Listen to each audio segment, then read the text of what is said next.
Hi hello నమస్తే welcome to Suvarna media. నేను వంశీ. ప్రస్తుతం మనం వచ్చేసి బోయినపల్లి ఉన్నమాట. ఇప్పుడు ఎక్కువగా వినపడేది మన తెలంగాణలో హైడ్రా అని గుర్తుకొచ్చేది అంతా కబ్జాలు, చెరువులు కబ్జా చేసిన అనమాట. ఇప్పుడు బోయినపల్లి ప్రజెంట్ మనం ఉన్న ప్లేస్ చూసినట్టయితే ఇక్కడ చెరువు పక్కనే ఉంటుంది అనమాట. ప్లేస్ అంతా గరీబోలు ఉంటారు అనమాట. వీళ్ళు 40-50 ఇయర్స్ నుంచి ఇక్కడ ఉంటున్నాం. మేము మా ఇల్లు ఎలా కొలగొడతారు, మేము సొంతంగా కట్టుకున్న ఇల్లు ఒకటి అంటే ఒక ఇటుక పెట్టి కట్టుకున్న ఇల్లు ఎలా కూరుస్తారు. చాలా పనికి వెళ్ళకుండా చాలామంది రోడ్ల మీదనే ఎప్పుడు వస్తారా ఏంటి భయపడుతూ ఉండడం జరుగుతుంది అనమాట. వాటిలో మాట్లాడి అసలు ఎప్పటి నుంచి ఉంటున్నారు ఏంటమ్మా, అసలు ఎప్పుడు నోటీసులు ఇచ్చారు, ఏ విధంగా చెప్తున్నారు, మరి ఎంతవరకు టైం ఇచ్చారు, మరి నిజంగా మీరు కట్టుకున్న ఇల్లు లేకపోతే కబ్జా చేసిన ఇల్లు ఎలాంటివన్నీ తెలుసుకునే ప్రయత్నం చేద్దాం. మరి చాలా ఆవేదనతో అంటే వాళ్ళు పనికి వెళ్తేనే వాళ్ళు అంటే పొట్టకి అంటే అంటారు కదా, ఒక ఆ విషయంలో ఉంటుంది అనమాట. అంటే పనికి వెళ్తేనే పొట్ట నిండిద్ది ఒక ఉద్దేశంతో వెళ్తారు వాళ్ళు. అలాంటిది ఈ వాళ్ళకి నోటీస్ ఇచ్చిన చూసిన విషయం అయితే పనికి వెళ్ళకుండా ఇక్కడే ఉండటం జరుగుతుంది. పనికి వెళ్ళకుండా పనికి వెళ్తే ఎప్పుడు పగల కొడతారు ఏంటి, చిన్నపిల్లలు ఉన్నారు లోపల ఉద్దేశంతో ఇక్కడే ఉండి వాళ్ళు ఏంటి తెలుసుకునేంత వరకు పనికి వెళ్ళే ప్రసక్తే లేదు. కానీ మా ఇల్లులో మట్టి ఖాళీ చేసే ఉద్దేశం అయితే లేదని మాట్లాడుతున్నాం. తెలుసుకుందాం ఒకసారి. మీ పేరు? ఇప్పుడు మన గవర్నమెంట్ వాళ్ళు నోటీసులు ఇచ్చారు, ఇక్కడ చెరువు కబ్జా చేసి ఇల్లు కట్టారని మీకు నోటీసులు ఇచ్చారు. మరి మీరేమంటారు? మరి మాకు నల్లలు వచ్చినాయి, కరెంట్ వచ్చింది, నల్ల వచ్చింది, రోడ్లు వచ్చినాయి, అన్నీ వచ్చినాయి. ఏదో కట్టం చేసుకొని కూలి నాలో చేసుకొని ఒకటి తిని ఇంట్లో వందామంటే వాళ్ళు కూడా తెలియరు. మాకు ఎకరాలు లేదు, 50 గదాలు లేదు, 200 గదాలు లేదు, 40 గదాలు, 30 గదాలు, 50 గదాలు కట్టుకొని కూట్లో పడి ఉంటున్నాం. ఇవన్నీ రోడ్డు, కరెంటు, నీళ్ళు ఎవరు ఇచ్చారు? ఏ గవర్నమెంట్ ఇచ్చింది? కేసీఆర్ ఇచ్చాడు. గవర్నమెంట్ ప్లేస్ కాదు, అందరికి బాగుండాలని ఇచ్చాడు. మరి వచ్చి ఏమో చెరువు ప్లేస్ అంటున్నాడు. ఆ ప్రభుత్వం ఎలా ఇచ్చింది? మరి గవర్నమెంట్ ఆఫీసర్లు ఎలా ఇచ్చారు ఇవన్నీ మీకు? మరి అన్ని ఇచ్చి 40 ఏళ్ళు అవుతుంది, 50 ఏళ్ళు, 60 ఏళ్ళు కూడా ఉన్నాయి. ఇల్లు కొన్ని 50-60 ఏళ్ళ సుదులేంది ఇయ్యలేం వచ్చింది. వైఎస్ కూలగొట్లే, చంద్రబాబు కూలగొట్లే, కేసీఆర్ కూలగొట్లే, ఇక దేవేంద్ర రెడ్డి ఎందుకు కూలగొట్టాలి? ఇలాంతా లేనిది నీకేం వచ్చింది? ఇప్పుడు 40 ఏళ్ళ నుంచి ఇక్కడ ఉంటున్నావు కదా, ఇక్కడ చెరువు ఉండేదే, ఇంత ముందర ఏమి ఉండేది అసలు? ఇక్కడ చెరువు అక్కడ ఉంది. కేసీఆర్ కట్ట కూడా పోపించాడు. కట్ట పోయకుండా ముందు కూడా మా బొట్టు నీళ్ళు రాలే, కట్టకుందని కట్టుకున్నాం. చెరువు కట్ట దేని గురించి పోసినా కానీ చెరువు కట్ట లేకున్నా కానీ నీళ్ళు రాలే. చెరువు కట్ట పోసిండు. పోసుకున్నాక ఈ దాటి రాకుర్రి, ఇతర ఇంతమంది ఉండుర్రి అని చెప్పారు. నోటీసులు ఇచ్చారు కదా, మరి వారం రోజులు పట్టే ఉన్నామని చెప్పారు. మరి ఇంకా వారం రోజులు దాటిపోయింది. మరి మీరు నోటీస్ ఇచ్చారు, మరి ఎక్కడ చూసుకున్నారా వేరే ప్లేస్ మరి ఉండడానికి? ఏం పెట్టి కట్టుకుంటాం, చేతిలో రూపాయలు లేదు. ఊళ్ళలో ఉంటాయని కొనుక్కొని అమ్ముకొని వచ్చినా కొనుక్కొని పని చేసుకొని పోతాను. హుస్నాబాద్ దగ్గర, కరీంనగర్ దగ్గర ఇక్కడే ఉంటాను. చెప్తున్నా నాకు ఇదే చెప్పు, చంపిన నువ్వే, బతికించిన నువ్వే, ఏదో ఓట్లేసి గెలిపించినావు, మా జోలికి వాళ్ళు రాలే, నువ్వు వస్తాను మమ్మల్ని ఇబ్బందులు ఎత్తో వేసి నువ్వు కూల కొట్టుకో, ఏం చేసుకుంటూ చేసుకో, మమ్మల్ని చంపినాక నువ్వు హైడ్రా అనేది ఎక్కడికి పోయినా పగల కొట్టడం తప్ప వెనక్కి వచ్చింది లేదు. మరి మీరేమో ఎక్కడ ఖాళీ చేయని అంటున్నారు. వాళ్ళు పగల కొడితే ఏం చేద్దాం అనుకుంటున్నారు? పగల కొడితే సవాలే పోయి ఉంటాం, ఇట్లా ఉంటాం, లేకపోతే జేబీ కింద పడతాం. ప్రాణాల కంటే ఇల్లు ఎక్కువ అంటారా మీరు? ఇల్లు ఎక్కువ మరి ఏడుంటాయి చెప్పు. వాళ్ళు కొడతాయి, ఎండలు కొడతాయి. ఇప్పుడు తినాలంటే తింటాము, వండుకోవాలంటే ఏడు వండుకుంటాము, ఏడు తింటాం. మరి ఒకటి పోదిన తిని పడుకోలేదు కాదు మేము. రేవంత్ రెడ్డి గారు మా ద్వారా ఏం చెప్తారు మరి మీరు ఇళ్ళ గురించి, మీ గురించి? చంపినా అయినా ఉంటాం, బతికినా అయినా ఉంటాం. ఎక్కడ నమస్తే అన్న. ప్రజెంట్ ఇప్పుడు మొత్తం నోటీసులు ఇచ్చా అని చెప్తున్నారు. మీరేమో మా ప్లేస్ ఇంత మట్టి 40 ఇయర్స్ నుంచి ఇక్కడే ఉంటున్నాను చెప్తున్నారు. మరి ఇదేమో చెరువు కబ్జా చేశారని వాళ్ళు అంటున్నారు. మరి మీరేమంటారు? అన్న, కబ్జా చేస్తే ఇప్పటివరకు 10 అంతస్తుల బిల్డింగ్లు కనిపించాలా, 5 అంతస్తుల బిల్డింగ్లు కనిపించాలా. ఇక్కడ ఉన్న ప్రజలు ఏదైతే అర్జన్ బస్సు ఉందో ఆ అర్జన్ బస్సు మీరు తిరగండి, రేకుల ఇల్లులు కనిపిస్తాయి. ఒక్కొక్క రూమ్ కనిపిస్తుంది, 2 రూమ్లు, సరిగా పెయింట్ లేని ఇల్లులు కూడా ఉన్నాయి, క్రాక్లు వచ్చిన ఇల్లులు ఉన్నాయి. కబ్జా చేస్తే ఆ ఇల్లులు ఉంటాయి అన్న. కబ్జా చేస్తే ఇప్పుడు అపార్ట్మెంట్లు 10 ఫ్లోర్లు, 20 ఫ్లోర్లు, ఫంక్షన్ హాల్లో దాని మీద రెవెన్యూ సంపాదిస్తారన్న. మరి అట్లా కనిపిస్తున్నాయి అన్న ఈడ ఇల్లులు. ఈడ పేద ప్రజలన్న 40 సంవత్సరాల నుంచి కష్టపడి కడితే కష్టపడి సంపాదించిన పైసలతోటి 1-2 రూమ్లు 3 రూమ్లు వేసుకునే పరిస్థితులు ఉన్నారు. అట్లా జొంటాలని రోడ్డు మీద ఎట్లా వేయబుద్ధి అవుతుందన్న ఈ ప్రభుత్వానికి? చెరువు ప్లేస్ ఇంత ముందులో చెరువు అని ఎట్లా అంటున్నారు మరి? 40 years నుంచి మీరుంటే చెరువు అని వాళ్ళు ఎలా అంటున్నారు గవర్నమెంట్? ఇప్పుడు చెరువు ఎట్లా అంటున్నారంటే ఈ అర్జన్ బస్తీని చూపించి చెరువు అంటలే, ఏదైతే ఫంక్షన్ హాల్ ఉన్నాయో, ఏడైతే మన ఈ మధ్యలో కొంచెం 4 years కింద కబ్జా చేసినారు కొందరు షాదుల్లా అనేటోళ్ళు, వాళ్ళు ఎట్లయితే కబ్జా చేసినరో వాళ్ళ పైన నోటీస్ ఇచ్చిండ్రో, 2021లో నోటీస్ ఇచ్చిండ్రు, వాళ్ళ FTLలో ఉన్నారని చెప్పేసి, అది కూడా నా దగ్గర ఉంది. అట్లా ఉన్నప్పుడు వాళ్ళు చేసినందుకు వీళ్ళపైన వస్తుందన్న చెరువు అని చెప్పేసి. ఆ రోజు BRS పార్టీ ఏమన్నదంటే చెరువులన్నీ సుందరీకరణ అని చెప్పిండ్రు. ఆ సుందరీకరణ పైనే కబ్జాలు అయినాయి. ఈరోజు చెరువులు కబ్జా అయినాయి అంటే ఆ సుందరీకరణ అనే పేరు పైనే కబ్జా అయినాయి. ఆ సుందరీకరణ అనే పేరు పైన ఈ వాకింగ్ ట్రాక్ వేసిరు. ఈ వాకింగ్ ట్రాక్ ఇయ్యాల దాకా ప్రజలకి అందుబాటులో రాలే అన్న. అట్లా ఉన్నప్పుడు సుందరీకరణ అయినట్ట చెరువు 30 కోట్లు తీసుకొచ్చి మేము ఖర్చు పెట్టినాం చెరువు పైన అని చెప్పిండు. ఏం చెరువు పైన 30 కోట్లు ఖర్చు పెట్టినాం? దేనికి ఖర్చు పెట్టినాం? ప్రజలకు ఏం ఉపయోగపడ్డది నీ వల్ల? ఇదే డ్రైనేజ్ నీళ్ళు ఆ టైంలో కూడా ఉండే, ఈ టైంలో కూడా డ్రైనేజ్ నీళ్ళు ఉన్నాయి. ఈ వాకింగ్ ట్రాక్ లేకుండే, ఈ వాకింగ్ ట్రాక్ వేసినా ఈ వాకింగ్ ట్రాక్ ప్రజలు పోతుండ్రా? దీనివల్ల ఏం లాభం ప్రజలకి? అంటే దీని పక్కనున్న జాగలో, చెరువు పక్కనున్న జాగలో ఆయన కబ్జా చేయడం జరిగింది. ఆ కబ్జా ఇప్పటికీ కూడా మీరు చూపిస్తా, ఎంటీ ల్యాండ్ కూడా ఉన్నది ఇప్పుడు కూడా. అట్లాంటి కబ్జాల పైన చేసినందుకు ఈరోజు పేద ప్రజలకి నోటీస్ రావడం జరిగిందన్న. ఇది వాస్తవం నిజం చెప్పాలంటే.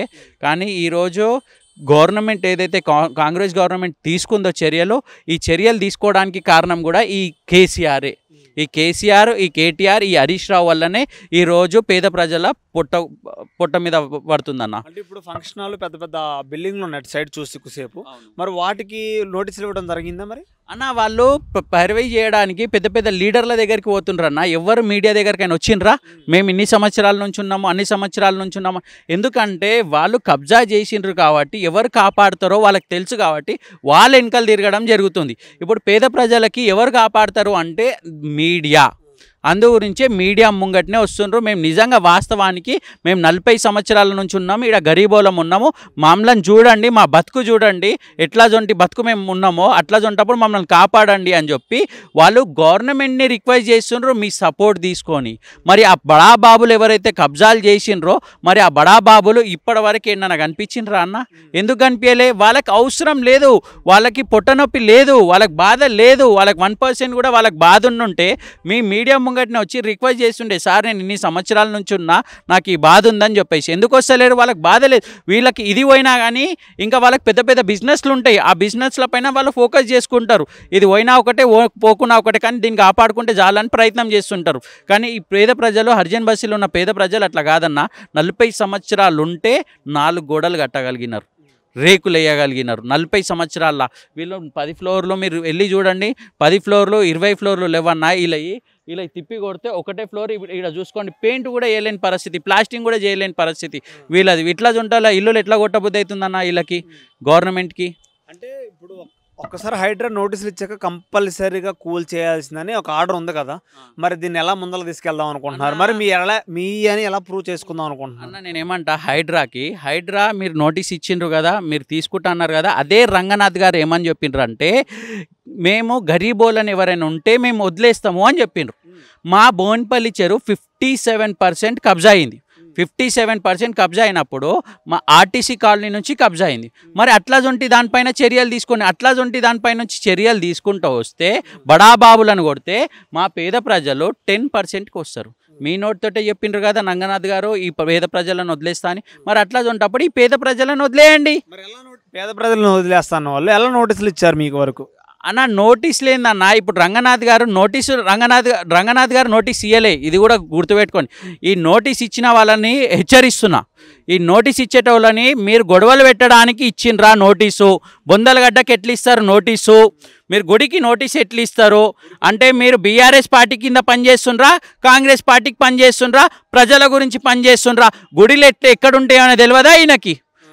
MROకి ఎవరైతే నోటీస్ పంపించిండ్రో వాళ్ళ గుడి లేడుంటాయో తెలియదా? హిందువుల గుడి లేడుంటాయి, ఏడుంటాయి?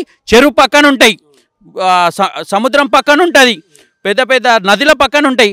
ఈయనకు తెలియదా దేని పక్కన ఉంటాయో? అట్లాంటప్పుడు దేవుని దగ్గరికి పోయి మొక్కుకుంటామన్న. అట్లాంటి దేవుని దగ్గరికి నోటీస్ ఎట్లా ఇవ్వబుద్ధి అయిందన్న వీళ్ళకి? అంటే దేవుణ్ణి అడ్డం పెట్టుకొని వీళ్ళు మళ్ళీ తీసేస్తా అంటున్నారా అన్న? గుడిని తీసేస్తా అంటే ఎవరు ఊరుకుంటారు అన్న? గుడిలు ఏడుంటాయి? గుడిలు ఏడుంటాయి అన్న? గుడిలు చెరువు పక్కన ఉంటాయి. ఎన్నో సంవత్సరాల నుంచి, ఎన్నో సంవత్సరాలు కాదు ఎన్నో ఏండ్ల నుంచి. అట్లా చూంటప్పుడు ఈ గుడిలకి ఈ ఎంఆర్ఓకి ఏం అధికారం ఉందన్న గుడికి ఇవ్వనీకి? నోటీస్ ఇచ్చే వాళ్ళకు గిఫ్ట్ ఇస్తాను అని చెప్పి ఏదో బ్యాడ్ వర్డ్గా వాడటం ఇలాంటి చెప్తున్నారంట. అసలు విషయం చెప్పకుండా సంతకం పెట్టాక మీకు ఇల్లు కూలకూడదని చెప్తున్నారంట. అక్కడ మాట్లాడారు చిన్న పెద్దవాళ్ళు కూడా, వాళ్ళు చెప్తున్నారు. మరి మీరేమంటారు అన్న? వీళ్ళకి ఎంఆర్ఓ వాళ్ళు ఇంకా ఫస్ట్ నిద్రపోతున్నట్టున్నారు అనొద్దు కానీ అంటున్నా నేను. ఎందుకంటే ఇది బీఆర్ఎస్ గవర్నమెంట్ కాదు, ఇది ప్రజెంట్ కాంగ్రెస్ గవర్నమెంట్. ఈ కాంగ్రెస్ గవర్నమెంట్ కాబట్టి ఒళ్ళు దగ్గర పెట్టుకొని మాట్లాడాలి. వీళ్ళు ఎవరైతే నోటీసులు ఇస్తున్నారో వాళ్ళు ఒళ్ళు దగ్గర పెట్టుకొని మాట్లాడాలా. నోటీసులు ఎవరికి ఇస్తున్నారో ఒళ్ళు దగ్గర పెట్టుకొని నోటీస్ ఇవ్వాలా. గుడికి నోటీస్ ఎవరు ఇవ్వమంటున్నానా? ఎట్లా ఇస్తారు నోటీసు? గుడికి ఎట్లా ఇస్తారు నోటీస్? ఎవరికి ఇస్తారు? నీకు దమ్ముంటే డైరెక్ట్ రా, గుడికాడికి వచ్చి మాట్లాడు. గుడికాడానికి ఏమైనా ఉందంటే మాట్లాడి ఏమైనా చేయాలనుకుంటావో చేయి. దాని తర్వాత మేము అడ్డుకోమో మేమేం చేయాలో మేము అది చేస్తాం. కానీ అట్లా ఉంటప్పుడు నువ్వు నోటీస్ ఇచ్చి నీ పరువు ఎందుకు తీస్తున్నావు? గవర్నమెంట్ పరువు ఎందుకు తీస్తున్నావు? తెలంగాణ పరువు ఎందుకు తీస్తున్నావు? ఈరోజు ఏ మీడియాలో చూసినా కానీ గుడికి నోటీస్ ఇచ్చిండ్రు, దేవునికి నోటీస్ ఇస్తారా? దేవునికి ఎవరైనా నోటీస్ ఇస్తారా? ఇంత పర్ఫెక్ట్ పని చేసేటోళ్ళు అయ్యి ఉంటే ఎంఆర్ఓలో, మరి ఆ రోజు నుంచి ఏం చేస్తుండ్రు వీళ్ళు? ఆ రోజు నుంచి ఏం చేస్తుండ్రు? ఈ 2021 నోటీస్ ఇచ్చిండ్రు, మరి దానిపైన యాక్షన్ తీసుకునేది ఉండే కదా. ఆ దానిపైన యాక్షన్ తీసుకోలేనందుకు పాపం ఈరోజు పేద ప్రజలపైన యాక్షన్ తీసుకోవాల్సి వస్తుంది. అట్లా చూంటే పేద ప్రజలని మీరే కదా, మీ వల్లనే కదా, మీ పనితనం వల్లనే కదా ఈరోజు పేద ప్రజలకి నోటీస్ వచ్చింది. ఆ రోజు నుంచి కరెక్ట్ పని చేసి ఉంటే, చెరువుని కాపాడుకుని ఉంటే ఈరోజు పేద ప్రజలకి ఇట్లా ఇబ్బంది రాకపోతుండే కదా. ఈ ప్రభుత్వం చెప్తున్నాను కదా, 10 సంవత్సరాలకు ప్రభుత్వం మారుతుంటే వీళ్ళకి జీతాలు, గవర్నమెంట్ ఆఫీసర్లకు అందరికీ చెప్తున్నా, మీకు జీతాలు ఇచ్చేది పేద ప్రజలు. ట్యాక్స్ల పైన మీకు జీతాలు వస్తున్నాయి. దయచేసి పేద ప్రజలకి కాపాడండి, పేద ప్రజలకి పని చేయండి. మీరు ఏదైతే నిర్మాణాలు ఇస్తున్నారో ఈ రోజుకి కూడా బోయినపల్లిలో 60 గజాల పైన 70 గజాల పైన 3 ఫ్లోర్లు 4 ఫ్లోర్లు కట్టడం జరుగుతుంది. మరి ఎట్లా కడుతున్నారు వీళ్ళు? అంటే వీళ్ళే పర్మిషన్ ఇస్తారు, వీళ్ళే మాట్లాడుకుంటారు. మళ్ళీ గవర్నమెంట్ చేంజ్ అయిన తర్వాత మళ్ళీ వీళ్ళే వచ్చి కూలుస్తారు. వీళ్ళు మళ్ళీ డబ్బులకి అది చేస్తారు. డిమాండ్ ప్రభుత్వానికి ఏం చెప్తారు? రేవంత్ రెడ్డి గారికి మా ద్వారా ఏం చెప్తాం అనుకుంటున్నారు? రేవంత్ రెడ్డి గారిని రిక్వెస్ట్ చేస్తున్నాను, హైడ్రా కమిషనర్ ఉన్నారు కదా రంగనాథ్ గారు, వాళ్ళకి కూడా రిక్వెస్ట్ చేస్తున్నాను, దయచేసి పేద ప్రజలని వదిలేసేయండి. ఎవరైతే 40 సంవత్సరాల నుంచి ఉన్నారో వాళ్ళు 40 సంవత్సరాలు ఉంటేనే ఇట్లా 4 గోడలు కట్టగలిగినారు, రేకులు వేసుకొని ఉంటున్నారు. దయచేసి అట్లా వాళ్ళని వదిలేసేయండి.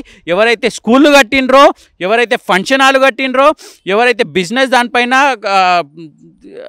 దీని ఏమంటారు దానిపైన రెవెన్యూ ఎవరైతే పొందుతున్నారో, ఎవరైతే షెడ్లు వేసినరో వాళ్ళపైన 100% చర్యలు తీసుకోండి.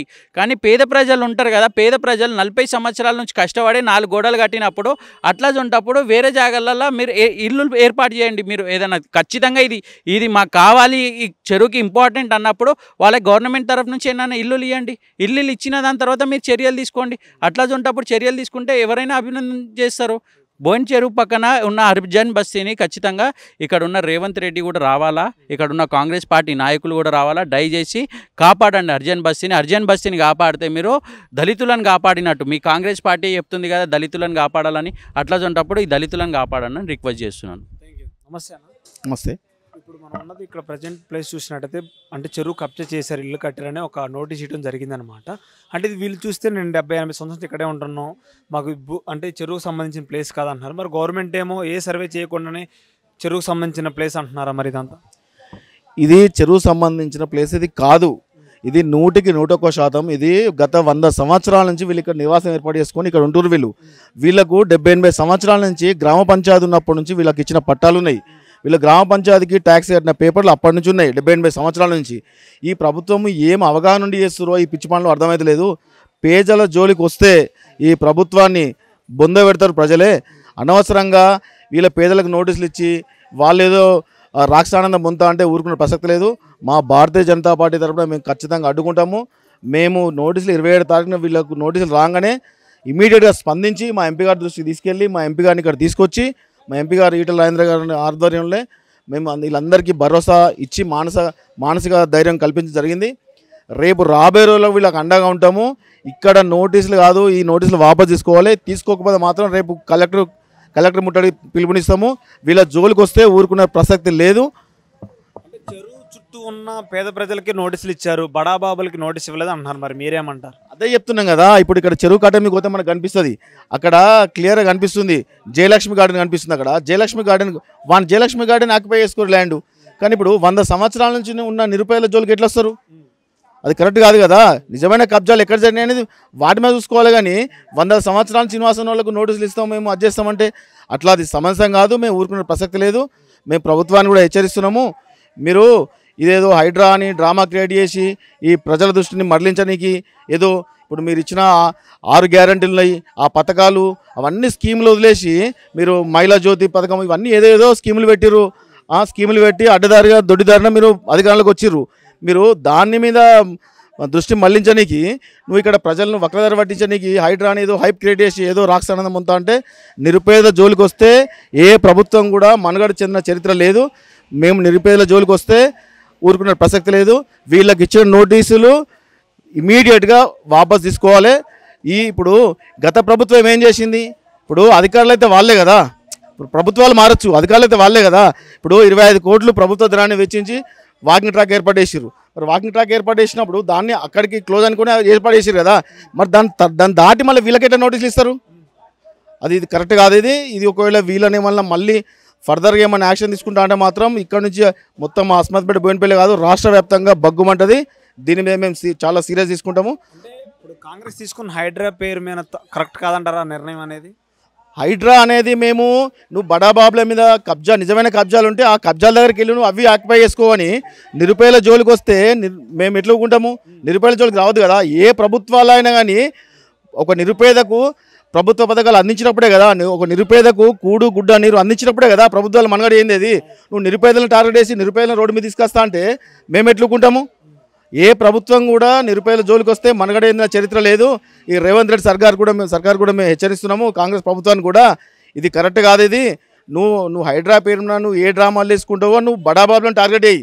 నువ్వు ఎన్ని కన్వెన్షన్ కూర్చున్నావు, ఇంకేదో కూర్చున్నావు, అట్లా బడాబాబులను టార్గెట్ చేస్తే దానికి మాకు ఎవరికి అభ్యంతరం లేదు. కానీ నిరుపేదల జోలికి వస్తే మాత్రం దీన్ని మేము హర్షించము, ఖచ్చితంగా వ్యతిరేకిస్తాము. నీ భర్తం